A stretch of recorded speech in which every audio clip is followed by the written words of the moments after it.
بسم اللہ الرحمن الرحیم۔ سید ابو العلا مودودی رحمۃ اللہ علیہ کی کتاب اسلامی نظام زندگی اور اس کے بنیادی تصورات کے چھٹے باب سے ہمارا آج کا جو موضوع ہے اس کا عنوان ہے امامت صالحہ کا قیام دین کا حقیقی مقصود ہے۔ تو آئیے اس کا آغاز کرتے ہیں۔ اس تشریح کے بعد یہ بات آسانی سے سمجھ میں آ سکتی ہے کہ دین میں اس مسئلے کی کیا اہمیت ہے۔ ظاہر بات ہے کہ اللہ کا دین اول تو یہ چاہتا ہے کہ لوگ بالکلیہ بندہ حق بن کر رہیں اور ان کی گردن میں اللہ کے سوا کسی اور کی بندگی کا حلقہ نہ ہو۔ پھر وہ چاہتا ہے کہ اللہ ہی کا قانون لوگوں کی زندگی کا قانون بن کر رہے۔ پھر اس کا مطالبہ یہ ہے کہ زمین سے فساد مٹے، ان منکرات کا استحصال کیا جائے جو اہل زمین پر اللہ کے غضب کے موجب ہوتے ہیں، اور ان خیرات و حسنات کو فروغ دیا جائے جو اللہ کو پسند ہیں۔ ان تمام مقاصد میں سے کوئی مقصد بھی اس طرح پورا نہیں ہو سکتا کہ نوع انسانی کے رہنمائی و قیادت اور معاملات انسانی کی سربراہ کاری ائمہ کفر و ضلال کے ہاتھوں میں ہو، اور دین حق کے پیرو محض ان کے ماتحت رہ کر ان کی دی ہوئی رعایتوں اور گنجائشوں سے فائدہ اٹھاتے ہوئے یاد خدا کرتے رہیں۔ یہ مقاصد تو لازمی طور پر اس بات کا مطالبہ کرتے ہیں کہ تمام اہل خیر و صلاح جو اللہ کی رضا کے طالب ہوں اجتماعی قوت پیدا کریں اور سر دھڑ کی بازی لگا کر ایک ایسا نظام حق قائم کرنے کی سعی کریں جس میں امامت و رہنمائی اور قیادت و فرما روائی کا منصب مومنین صالحین کے ہاتھوں میں ہو۔ اس چیز کے بغیر وہ مدعا حاصل نہیں ہو سکتا جو دین کا اصل مدعا ہے۔ اسی لیے دین میں امامت صالحہ کے قیام اور نظام حق کی اقامت کو مقصدی اہمیت حاصل ہے، اور اس چیز سے غفلت برتنے کے بعد کوئی عمل ایسا نہیں ہو سکتا جس سے انسان اللہ تعالیٰ کی رضا کو پہنچ سکے۔ غور کیجئے، آخر قرآن و حدیث میں التزام جماعت اور سماع و اطاعت پر اتنا زور کیوں دیا گیا ہے کہ اگر کوئی شخص جماعت سے خروج اختیار کر لے تو اس سے قتال واجب ہے، خواہ وہ کلمہ توحید کا قائل اور نماز روزے کا پابند ہی کیوں نہ ہو؟ کیا اس کی وجہ یہ اور صرف یہی نہیں ہے کہ امامت صالحہ اور نظام حق کا قیام اور بقا دین کا حقیقی مقصود ہے، اور اس مقصد کا حصول اجتماعی طاقت پر موقوف ہے؟ لہٰذا جو شخص اجتماعی طاقت کو نقصان پہنچاتا ہے وہ اتنے بڑے جرم کا ارتکاب کرتا ہے جس کی تلافی نہ نماز سے ہو سکتی ہے اور نہ اقرار توحید سے۔ پھر دیکھیے کہ آخر اس دین میں جہاد کو اتنی اہمیت کیوں دی گئی ہے کہ اس سے جی چرانے اور منہ موڑنے والوں پر قرآن مجید نفاق کا حکم لگاتا ہے۔ جہاد نظام حق کی صحیح کا ہی تو دوسرا نام ہے، اور قرآن اسی جہاد کو وہ کسوٹی قرار دیتا ہے جس پر آدمی کا ایمان پرکھا جاتا ہے۔ بالفاظ دیگر جس کے دل میں ایمان ہوگا وہ نہ تو نظام باطل کے تسلط پر راضی ہو سکتا ہے اور نہ نظام حق کے قیام کی جد و جہد میں جان و مال سے دریغ کر سکتا ہے۔ اس معاملے میں جو شخص کمزوری دکھائے اس کا ایمان ہی مشتبہ ہے، پھر بھلا کوئی دوسرا عمل اسے کیا نفع پہنچا سکتا ہے؟ اس وقت اتنا موقع نہیں ہے کہ میں آپ کے سامنے اس مسئلے کی پوری تفصیل بیان کروں، مگر جو کچھ میں نے عرض کیا ہے وہ اس حقیقت کو ذہن نشین کرنے کے لیے بالکل کافی ہے کہ اسلام کے نقطہ نظر سے امامت صالحہ کا قیام مرکزی اور مقصدی اہمیت رکھتا ہے۔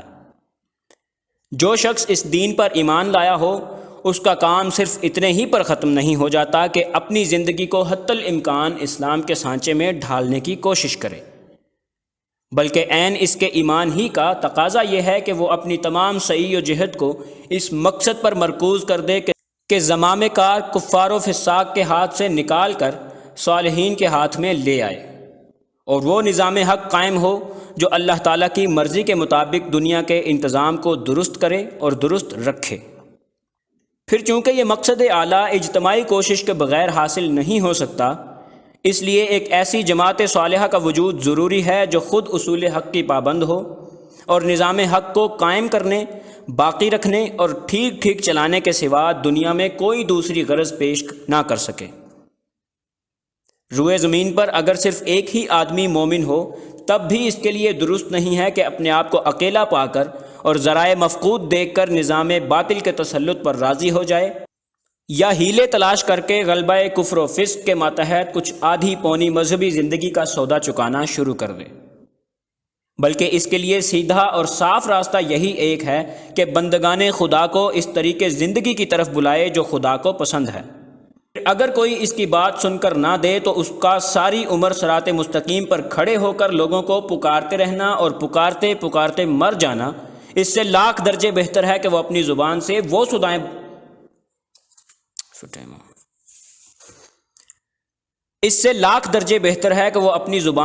صدائیں بلند کرنے لگے جو ضلالت میں بھٹکی ہوئی دنیا کو مرغوب ہوں، اور ان راہوں پر چل پڑے جن پر کفار کی امامت میں دنیا چل رہی ہو۔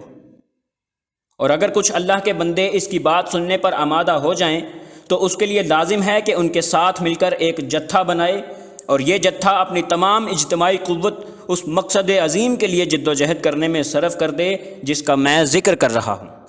حضرات، مجھے خدا نے دین کا جو تھوڑا بہت علم دیا ہے اور قرآن و حدیث کے مطالعے سے جو کچھ بصیرت مجھے حاصل ہوئی ہے، اس سے میں دین کا تقاضا یہی کچھ سمجھا ہوں۔ یہی میرے نزدیک کتاب الہی کا مطالبہ ہے،